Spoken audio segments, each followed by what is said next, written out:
श्री शिवाय नमस्तुभ्यं भक्तों। जय श्री कृष्णा। स्वागत है आप सबका हमारे YouTube चैनल प्रियंका शास्त्र ज्ञान में। भगवान भोलेनाथ की कृपा हम सब पर सदैव बनी रहे। प्रेम से बोलें भक्तों, बृहस्पति देव विष्णु भगवान की जय। आज के वीडियो में आप सुनेंगे बृहस्पति देव विष्णु भगवान की व्रत कथा आरती सहित। भक्तों, इस व्रत कथा को श्रवण करने मात्र से भक्तों की समस्त इच्छाएं पूर्ण होती हैं। जो भक्त यह व्रत पूर्ण श्रद्धा भक्ति के साथ करते हैं, भगवान बृहस्पति देव उनसे प्रसन्न होते हैं। धन, विद्या, पुत्र, मन वांछित फल प्रदान करते हैं। भक्तों, यह व्रत करने से घर में सुख शांति रहती है। यह व्रत सर्वश्रेष्ठ और अति पुण्य फलदायक है। इस व्रत में केले का पूजन किया जाता है। कथा अवश्य श्रवण करें। पूजन के समय मन और कर्म वचन से शुद्ध होकर मनोकामना पूर्ति के लिए भगवान बृहस्पति देव से प्रार्थना करें। आप जिस भी मनोकामना की प्रार्थना करते हैं, बृहस्पति देव आपकी वह कामना अवश्य पूर्ण करते हैं। दिन में एक समय ही भोजन करना चाहिए। भोजन चने की दाल का अवश्य होना चाहिए। भक्तों, बृहस्पति देव विष्णु भगवान के व्रत में पीले भोजन का विशेष महत्व है। इस दिन नमक नहीं खाना चाहिए। पीले वस्त्र धारण करें। पीले फलों का प्रयोग करें। भगवान को पीला चंदन लगाएं। पीले पुष्प समर्पित करें। पीले ही वस्त्र पहनने चाहिए। कहने का तात्पर्य यह है भक्तों, भगवान श्री हरि विष्णु जी को पीला रंग अत्यंत प्रिय है। इस दिन अधिक से अधिक पीली वस्तुओं का ही उपयोग करना चाहिए। पूजन के बाद भगवान बृहस्पति देव की कथा अवश्य सुननी चाहिए। पूर्ण श्रद्धा भक्ति के साथ आपके पास जो भी पूजा सामग्री है, भगवान श्री हरि विष्णु जी का, बृहस्पति देव विष्णु भगवान का पूजन करें। केले की जड़ का पूजन अवश्य करें। व्रत कथा श्रवण करें। प्रेम से बोले लक्ष्मी नारायण भगवान की जय। बृहस्पतिवार व्रत कथा प्राचीन समय की बात है। एक बड़ा प्रतापी दानी राजा राज्य करता था। वह प्रत्येक गुरुवार को व्रत रखता, पूजा करता। यह उसकी रानी को अच्छा न लगता। वह न व्रत करती, न ही किसी को दान देती। राजा को भी ऐसा करने से मना किया करती थी। एक समय की बात है, राजा शिकार खेलने वन को चले गए। घर पर रानी और दासी थी। उस समय गुरु बृहस्पति देव साधु का रूप धारण कर राजा के यहाँ भिक्षा मांगने आए। साधु ने रानी से भिक्षा मांगी तो वह कहने लगी, हे साधु महाराज, मैं तो इस दान और पुण्य से तंग आ गई हूँ। आप कोई ऐसा उपाय बताएं जिससे यह सारा धन नष्ट हो जाए और मैं आराम से रह सकूं। साधु रूपी बृहस्पति देव ने कहा, हे देवी, तुम तो बड़ी विचित्र हो। संतान और धन से भी कोई दुखी होता है। अगर तुम्हारे पास धन अधिक है तो इसे शुभ कार्यों में खर्च करो, जिससे तुम्हारे दोनों लोग सुधरें। संतान और धन तो पापी के घर भी होने चाहिए। परंतु साधु की इन बातों से रानी खुश नहीं हुई। उसने कहा, मुझे ऐसे धन की आवश्यकता नहीं जिसे मैं दान दूं, जिसको संभालने में ही मेरा सारा समय नष्ट हो जाए। साधु ने कहा, यदि तुम्हारी ऐसी इच्छा है तो जैसा मैं तुम्हें बताता हूँ तुम वैसा ही करना। बृहस्पतिवार के दिन तुम घर को गोबर से लीपना, अपने केसों को पीली मिट्टी से धोना, केसों को धोते समय स्नान करना, राजा से हजामत बनाने को कहना, भोजन में मांस मदिरा खाना, कपड़ा धोबी के यहाँ धुलने डालना। इस प्रकार 7 बृहस्पतिवार करने से तुम्हारा समस्त धन नष्ट हो जाएगा। इतना कहकर साधु बने बृहस्पति देव अंतर्ध्यान हो गए। साधु के कहे अनुसार करते हुए रानी को केवल 3 बृहस्पतिवार ही बीते थे कि उसकी समस्त धन संपत्ति नष्ट हो गई।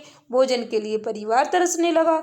एक दिन राजा रानी से बोला, हे रानी, तुम यहीं रहो, मैं दूसरे देश को जाता हूँ, क्योंकि यहाँ पर मुझे सभी जानते हैं, इसलिए मैं कोई छोटा कार्य नहीं कर सकता। ऐसा कहकर राजा परदेश चला गया। वहाँ वह जंगल से लकड़ी काट कर लाता और शहर में बेचता। इस तरह वह अपना जीवन व्यतीत करने लगा। इधर राजा के बिना रानी और दासी दुखी रहने लगी। एक समय जब रानी और दासी को 7 दिन तक बिना भोजन के रहना पड़ा तो रानी ने अपनी दासी से कहा, हे दासी, पास ही के नगर में मेरी बहन रहती है, वह बड़ी धनवान है, तो उसके पास जा और कुछ ले आ ताकि थोड़ी बहुत गुजर बसर हो जाए। दासी रानी की बहन के पास गई। उस दिन बृहस्पतिवार था। रानी की बहन उस समय बृहस्पतिवार की कथा सुन रही थी। दासी ने रानी की बहन को अपनी रानी का संदेश दिया, लेकिन रानी की बहन ने कोई उत्तर नहीं दिया। जब दासी को रानी की बहन से कोई उत्तर नहीं मिला तो वह बहुत दुखी हुई, उसे क्रोध भी आया। दासी ने वापस आकर रानी को सारी बात बता दी। सुनकर रानी ने अपने भाग्य को कोसा। उधर रानी की बहन ने सोचा कि मेरी बहन की दासी आई थी, परंतु मैं उससे नहीं बोली, इससे वह बहुत दुखी हुई होगी। कथा सुनकर पूजन समाप्त कर वह अपनी बहन के घर गई और कहने लगी, हे बहन, मैं बृहस्पतिवार का व्रत कर रही थी, तुम्हारी दासी गई, परंतु जब तक कथा होती है तब तक ना उठते हैं और ना बोलते हैं, इसलिए मैं नहीं बोली। कहो दासी क्यों गई थी? रानी बोली, बहन, हमारे घर अनाज नहीं था। ऐसा कहते कहते रानी की आंखें भर आईं।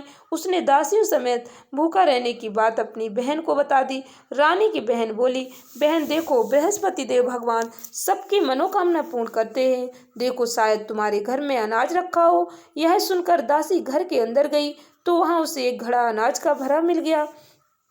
उसे बड़ी हैरानी हुई, क्योंकि उसने एक एक बर्तन देख लिया था।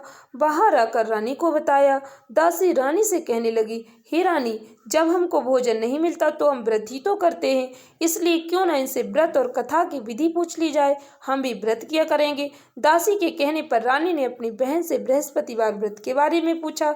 उसकी बहन ने बताया, बृहस्पतिवार के व्रत में चने की दाल और मुनक्का से विष्णु भगवान का केले की जड़ में पूजन करें, दीपक जलाएं, पीला भोजन करें, कथा श्रवण करें, इससे गुरु भगवान प्रसन्न होते हैं, मनोकामना पूर्ण करते हैं। व्रत और पूजन की विधि बताकर रानी की बहन अपने घर लौट आई।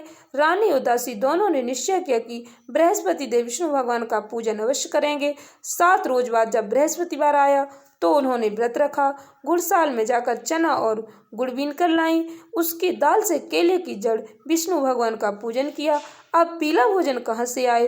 दोनों बड़ी दुखी हुई, परंतु उन्होंने व्रत किया था, इसलिए बृहस्पति देव भगवान प्रसन्न थे। एक साधारण व्यक्ति के रूप में वे 2 थालों में सुंदर पीला भोजन लेकर आए और दासी को देकर बोले, हे दासी, यह भोजन तुम्हारे लिए और तुम्हारी रानी के लिए है, इसे तुम दोनों ग्रहण करना। दासी भोजन पाकर बहुत प्रसन्न हुई। उसने रानी को सारी बात बताई। उसके बाद से वे प्रत्येक बृहस्पतिवार को गुरु भगवान का व्रत और पूजन करने लगी। बृहस्पति भगवान की कृपा से उनके पास धन हो गया, परंतु रानी फिर पहले की तरह आलस करने लगी।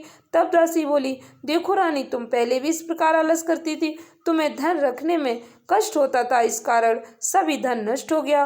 अब गुरु भगवान की कृपा से धन मिला है तो फिर तुम्हें आलस होता है।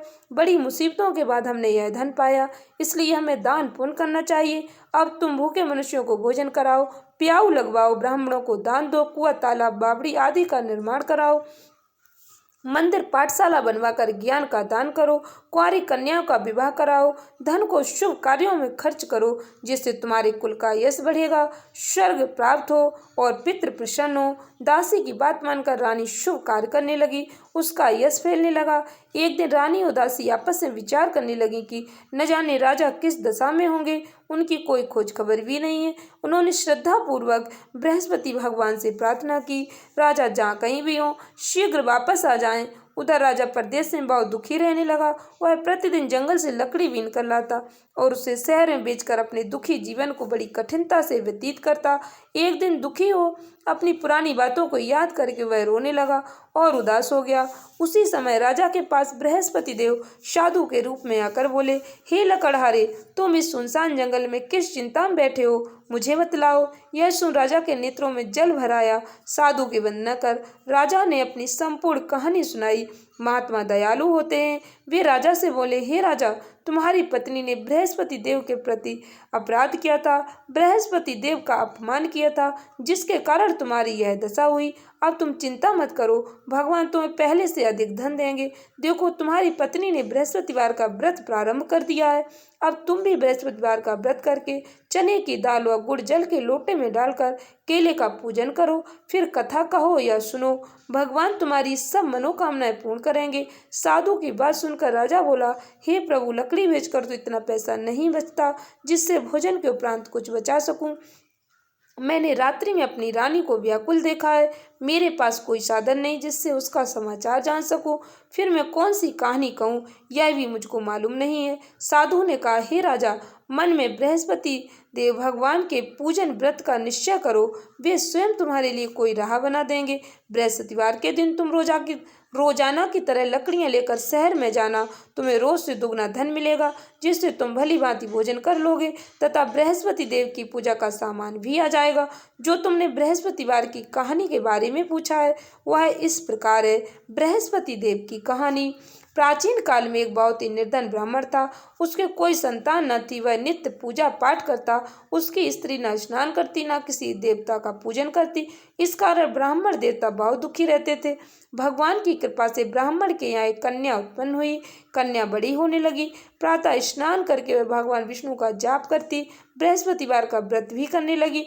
पूजा पाठ समाप्त करके पाठशाला जाती तो अपनी मुट्ठी में जौ भर के ले जाती और पाठशाला के मार्ग में डालती जाती। लौटते समय वही जौ सड़ के हो जाते तो उनको बीन कर घर ले आती। एक दिन वह बालिका सूप में उन सोने के जौ को फटक कर साफ कर रही थी कि तभी उसकी माँ ने देख लिया और कहा कि हे बेटी, सोने के जौ को फटकने के लिए सोने का सूप तो होना चाहिए। दूसरे दिन गुरुवार था। कन्या ने व्रत रखा और बृहस्पति देव से सोने का सूप देने की प्रार्थना की। बृहस्पति देव ने उसकी प्रार्थना स्वीकार कर ली। रोजाना की तरह वह कन्या जौ फैलाती हुई पाठशाला चली गई। पाठशाला से लौटकर जब वह जौ बीन रही थी तो बृहस्पति देव की कृपा से उसे सोने का सूप मिला। उसे वह घर ले आई और उससे जौ साफ करने लगी, परंतु उसकी माँ का वही ढंग रहा। एक दिन की बात है, कन्या सोने के सूप में जौ साफ कर रही थी। उस समय उस नगर का राजकुमार वहां से निकला। कन्या के रूप और कार्य को देखकर वह उस पर मोहित हो गया। राजमहल में आकर भोजन जल त्याग कर उदास होकर लेट गया। राजा को जब राजकुमार द्वारा अन्न जल त्यागने का समाचार प्राप्त हुआ तो वह अपने मंत्रियों के साथ अपने पुत्र के पास गया और कारण पूछा। राजकुमार ने राजा को उस लड़की के घर का पता भी बता दिया। मंत्री उस लड़की के घर गया। मंत्री ने ब्राह्मण के समक्ष राजा की ओर से निवेदन किया कि कुछ ही दिन बाद ब्राह्मण की कन्या का विवाह राजकुमार के साथ संपन्न हो गया। कन्या के घर से जाते ही ब्राह्मण के घर में पहले की भांति गरीबी का निवास हो गया। एक दिन दुखी होकर ब्राह्मण अपनी पुत्री से मिलने गए। बेटी ने पिता की अवस्था को देखा और अपनी माँ का हाल पूछा। ब्राह्मण ने सभी हाल कह सुनाया। कन्या ने बहुत सा धन देकर अपने पिता को विदा कर दिया, लेकिन कुछ दिन बाद फिर वही हाल हो गया।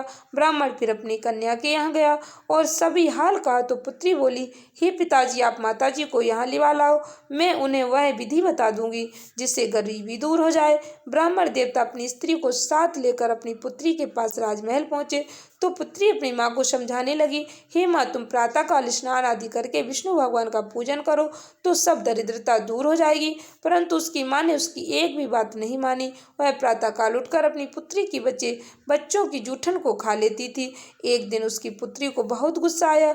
उसने अपनी माँ को एक कोठरी में बंद कर दिया। प्रातः उसे स्नान आदि करा के पूजा पाठ करवाया तो उसकी माँ की बुद्धि ठीक हो गई। इसके बाद वह नियम से पूजा पाठ करने लगी और प्रत्येक बृहस्पतिवार को व्रत करने लगी। इस व्रत के प्रभाव से मृत्यु के बाद वह स्वर्ग को प्राप्त हुई। वह ब्राह्मण भी सुखपूर्वक इस लोक का सुख भोगकर स्वर्ग को प्राप्त हुआ। इस तरह कहानी कहकर साधु बने बृहस्पति देव वहां से अंतर्ध्यान हो गए। धीरे धीरे समय व्यतीत होने पर फिर बृहस्पतिवार का दिन आया। राजा जंगल से लकड़ी काटकर शहर में बेचने गया। उसे उस दिन और दिनों से अधिक धन मिला। राजा ने चना गुड़ आदि लाकर बृहस्पतिवार का व्रत किया। उस दिन से उसके सभी कलेश दूर हुए। परंतु जब अगले गुरुवार का दिन आया तो वह बृहस्पतिवार का व्रत करना भूल गया। इस कारण बृहस्पति भगवान नाराज हो गए।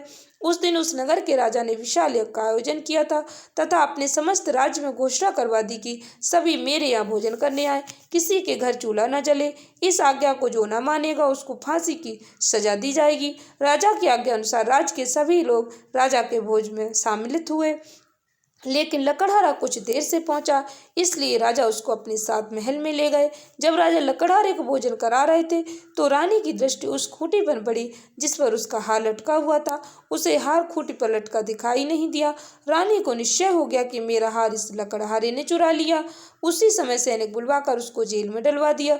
लकड़हारा जेल में विचार करने लगा कि न जाने कौन से पूर्व जन्म के कर्म से मुझे यह दुख प्राप्त हुआ है, और जंगल में मिले साधु को याद करने लगा। तत्काल बृहस्पति देव साधु के रूप में प्रकट हो गए और कहने लगे, अरे मूर्ख, तूने बृहस्पति देवता की कथा नहीं की, इसी कारण तुझे यह दुख प्राप्त हुआ। अब चिंता मत कर, बृहस्पतिवार के दिन जेल खाने के दरवाजे पर तुझे 4 पैसे पड़े मिलेंगे, उनसे तू बृहस्पति देव की पूजा करना तो तेरे सभी कष्ट दूर हो जाएंगे। अगले बृहस्पतिवार उसे जेल के द्वार पर 4 पैसे मिले। राजा ने पूजा का सामान लाकर कथा कही और प्रसाद बांटा। उसी रात्रि में बृहस्पति देव ने उस नगर के राजा को स्वप्न में कहा, हे राजा, तूने जिसे जेल में बंद कर दिया है उसे कल छोड़ देना। वह निर्दोष है, वह राजा है। राजा प्रातःकाल उठा और खूंटी पर हाथ टंगा देकर लकड़हारे को बुलाकर क्षमा मांगी तथा राजा ने योग सुंदर वस्त्र आभूषण भेंट कर उसे विदा किया। गुरुदेव की आज्ञा अनुसार राजा अपने नगर को चल दिया। राजा जब नगर के निकट पहुंचा तो उसे बड़ा आश्चर्य हुआ। नगर में पहले से अधिक बाग, तालाब, कुएं, बहुत सी धर्मशालाएं, मंदिर आदि बने हुए थे। राजा ने पूछा कि यह किसका बाग और धर्मशाला है। तब नगर के सब लोग कहने लगे, यह सब रानी और दासी द्वारा बनाए गए। राजा को आश्चर्य हुआ और गुस्सा भी आया कि उसकी अनुपस्थिति में रानी के पास धन कहाँ से आया होगा। जब रानी ने खबर सुनी कि राजा आ रहे तो उसने अपनी दासी से कहा, हे दासी, देख राजा हमको कितनी बुरी हालत में छोड़ गए थे, वह हमारी ऐसी हालत देखकर लौट न जाए, इसलिए तू दरवाजे पर खड़ी हो जा। रानी के आज्ञा अनुसार दासी दरवाजे पर खड़ी हो गई और जब राजा आए तो उन्हें अपने साथ महल में लेवा लाई। तब राजा ने क्रोध करके अपनी तलवार निकाली और पूछने लगा, बताओ यह धन तुम्हें कैसे प्राप्त हुआ। तब रानी ने सारी कथा कह सुनाई। राजा ने निश्चय किया कि मैं रोजाना दिन में 3 बार कहानी कहा करूँगा और रोज व्रत किया करूँगा। सभी लोग सप्ताह में 1 बार व्रत करते हैं, परंतु मैं प्रतिदिन व्रत किया करूँगा। अब हर समय राजा के दुपट्टे में चने की दाल बंधी रहती। दिन में 3 बार कहानी कहता। एक रोज राजा ने विचार किया कि चलो अपनी बहन के यहाँ हो आए। इस तरह का निश्चय कर राजा घोड़े पर सवार हो अपनी बहन के यहाँ चल दिया। मार्ग में उसने देखा कि कुछ आदमी एक मुर्दे को लिए जा रहे। उन्हें रोककर राजा कहने लगा, अरे भाइयों, मेरी बृहस्पतिवार की कथा सुन लो। वे बोले, लो, हमारा तो आदमी मर गया, इसको अपनी कथा की पढ़िए। परंतु कुछ आदमी बोले, अच्छा कहो, हम तुम्हारी कथा भी सुनेंगे। राजा ने दाल निकाली और कथा कहनी शुरू कर दी। जब कथा आदि हुई तो मुर्दा हिलने लग गया और जब कथा समाप्त हुई तो राम राम करके मनुष्य उठकर खड़ा हो गया। राजा आगे बढ़ा, उसे चलते चलते शाम हो गई। आगे मार्ग में से एक किसान खेत में हल चलाता मिला। राजा ने उससे कथा सुनने का आग्रह किया, लेकिन वह नहीं माना। राजा आगे चल पड़ा। राजा के हटते ही बैल पछाड़ खाकर गिर गए। किसान के पेट में बहुत जोर से दर्द होने लगा। उसी समय किसान की माँ रोटी लेकर आई। उसने जब देखा तो अपने पुत्र से सब हाल पूछा। बेटे ने सभी हाल बता दिया। बुढ़िया दौड़ी दौड़ी उस घुड़सवार के पास पहुंची और उससे बोली, मैं तेरी कथा सुनूंगी, तू अपनी कथा मेरे खेत पर ही चलकर कहना। राजा ने लौटकर बुढ़िया के खेत पर जाकर कथा कही, जिसके सुनते ही बैल खड़े हो गए। किसान के पेट का दर्द भी बंद हो गया। राजा अपनी बहन के घर पहुंचा। बहन ने भाई की खूब मेहमानी की। दूसरी रोज प्रातःकाल राजा जागा तो वह देखने लगा कि सब लोग भोजन कर रहे। राजा ने अपनी बहन से पूछा, ऐसा कोई मनुष्य नहीं जिसने भोजन नहीं किया हो, वो मेरी बृहस्पतिवार की कथा सुन ले। बहन बोली, हे भैया, यह देश ऐसा ही है, यहाँ लोग पहले भोजन करते, बाद में अन्य कोई काम करते। फिर वह एक कुम्हार के घर गई जिसका लड़का बीमार था। उसे मालूम है कि उसके यहाँ 3 दिन से किसी ने भोजन नहीं किया। रानी ने अपने भाई की कथा सुनने के लिए कुम्हार से कहा। वह तैयार हो गया। राजा ने जाकर बृहस्पतिवार की कथा कही, जिसको सुनकर उसका लड़का ठीक हो गया। अब तो राजा की प्रशंसा होने लगी। एक दिन राजा ने अपनी बहन से कहा, हे बहन, मैं अपने घर को जाऊंगा, तुम भी तैयार हो जाओ। राजा की बहन ने अपनी सास से कहा, अपने भाई के साथ जाने की आज्ञा मांगी। सास बोली, हाँ चली जा, मगर अपने लड़कों को मत ले जाना, क्योंकि तेरे भाई के कोई औलाद नहीं है। बहन ने अपने भाई से कहा, भैया मैं तो चलूंगी, मगर कोई बालक नहीं जाएगा। अपनी बहन को भी छोड़कर दुखी मन से राजा अपने घर को लौट आया। राजा ने अपनी बहन से कहा, जब कोई बालक ही नहीं जाएगा तो तुम ही क्या करोगी जाकर।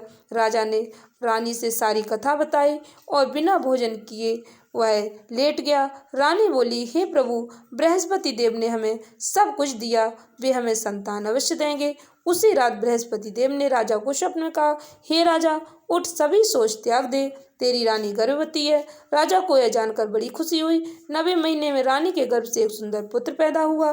तब राजा बोला, हे रानी, स्त्री बिना भोजन के रह सकती, परंतु बिना कहे नहीं रह सकती। जब मेरी बहन आए तो तुम उससे कुछ मत कहना।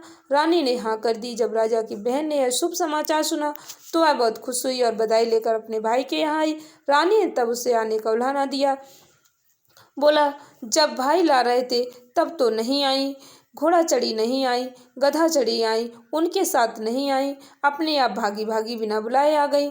तो राजा की बहन बोली, भाभी, मैं इस प्रकार न कहती, तो तुम्हारे घर औलाद कैसे होती। बृहस्पति देव सभी कामनाएं पूर्ण करते हैं। जो सद्भावना पूर्वक बृहस्पतिवार का व्रत करता है एवं कथा पढ़ता है, सुनता है, दूसरों को सुनाता है, बृहस्पति देव उसकी सभी मनोकामनाएं पूर्ण करते हैं, उनकी सदैव रक्षा करते हैं। जो संसार में सद्भावना से गुरुदेव का पूजन व्रत सच्चे हृदय से करते हैं, उनकी सभी मनोकामनाएं वैसे ही पूर्ण होती हैं जैसी सच्ची भावना से रानी और राजा ने बृहस्पति देव की कथा का गुणगान किया, तो उनकी सभी इच्छाएं बृहस्पति देव जी ने पूर्ण की।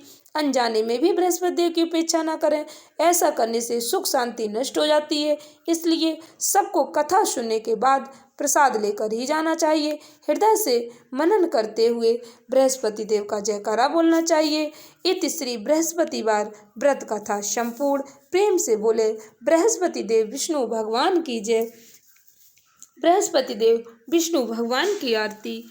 ओम जय बृहस्पति देवा, स्वामी जय बृहस्पति देवा। छिन छिन भोग लगाऊं, कदली फल मेवा। जय बृहस्पति देवा, तुम्हें पूर्ण परमात्मा, तुम्हें अंतर्यामी, स्वामी तुम्हें अंतर्यामी। जगत पिता जगदीश्वर, तुम सबके स्वामी। ओम जय बृहस्पति देवा। चरणामृत निज निर्मल, सब पातक हरता, स्वामी सब पातक हरता। सकल मनोरथ दायक, कृपा करो भरता। ओम जय बृहस्पति देवा। तन मन धन अर्पण कर, जो जन शरण पड़े, स्वामी जो जन शरण पड़े। प्रभु प्रकट तब हो कर या करी द्वारे खड़े। ओम जय बृहस्पति देवा। दीन दयाल दयानिधि, भक्तन हितकारी, स्वामी भक्तन हितकारी। पाप दोष सब हरता, भवबंधन हारी। ओम जय बृहस्पति देवा। सकल मनोरथ दायक, सब संशय हारो, स्वामी सब संशय हारो। विषय विकार मिटाओ, संतन सुखकारी। ओम जय बृहस्पति देवा। जो कोई आरती तेरी प्रेम सहित गावे, स्वामी प्रेम सहित गावे। ज्येष्ठ आनंद आनंद कर, सो निश्चय फल पावे। ओम जय बृहस्पति देवा, स्वामी जय बृहस्पति देवा। सब बोलो बृहस्पति देव विष्णु भगवान की जय। धन्यवाद भक्तों। श्री शिवाय नमस्तुभ्यम।